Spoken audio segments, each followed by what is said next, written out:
Hi guys, my name is Michael Foster. I'm from Skippy's upstairs at Trio in Headingley, and today I'm going to be making you my Floridita Blush. I'm using Havana Club in AO3 here, which is a fantastic rum. I'll be using 50ml of that going into my Boston glass. A little bit of background about Havana Club. Fantastic rum that was owned wholly by the Cuban government for a while, but then after that was bought in part by Pernod Ricard, who now own 50% of the company.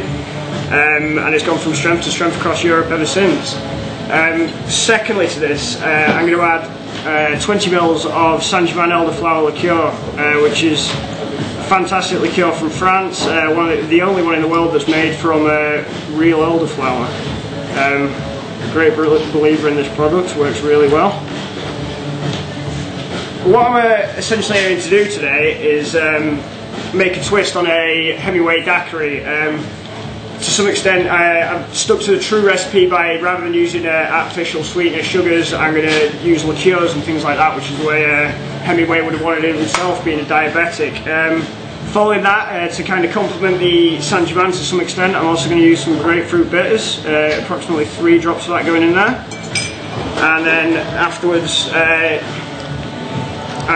freshly squeezed some pink grapefruit juice. It's a little bit sweeter, the pink grapefruit, and it comes a lot through a lot more on the palate as you take a drink, but also just enough sourness just to kind of create that balance, that zen that we all like to have in a cocktail. Following that, just a nice big scoop of crushed ice, going to shake it for a while.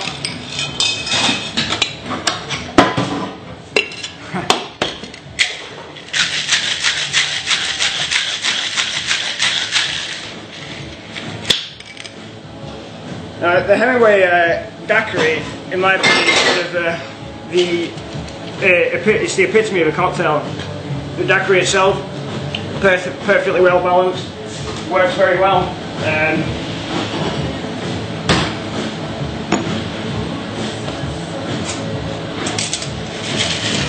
And I don't think there's, to be honest, any better way to serve the Hemingway as with the elderflower. It creates a certain amount of sweetness which goes fantastically, and also complements the pink grapefruit very well as well. I'm just going to finish this off with a quick grapefruit rind. Just get some of those essential oils going over the top of the glass, and then just twist it straight in as well. Drop it straight in, and there we go guys, there's my Floridita Blush. Floridita Blush, thanks very much, buddy. Just a few questions so we can get inside your head a little bit as a bartender. What would you describe as being a perfect bar experience? Perfect bar experience to me is a very welcoming host as you come in, a bartender, a quiet atmosphere. I prefer to a loud one, and I think just great tasting drinks and a great ambience. Right. Okay. So what's your favourite bar you've ever been to then? My favourite bar is I'd probably say between two, Please Don't Tell or Milk and Honey in New York. Milk and Honey, a fantastic experience, no natural light, kind of spooky, just one Mexican bartender in the back just picking his mint away. Describe your attitude to the bar industry that you work in 3 words if you can, or as close to as you can get. In 3 words? If you can. I like to say a craft, exciting, and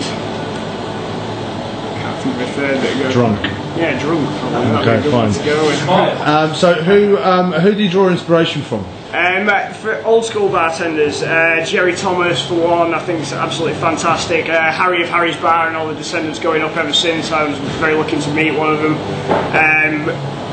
Just people who kind of take it back to the basics, I think, not getting too in depth. Right, thank you very much, man. Well done.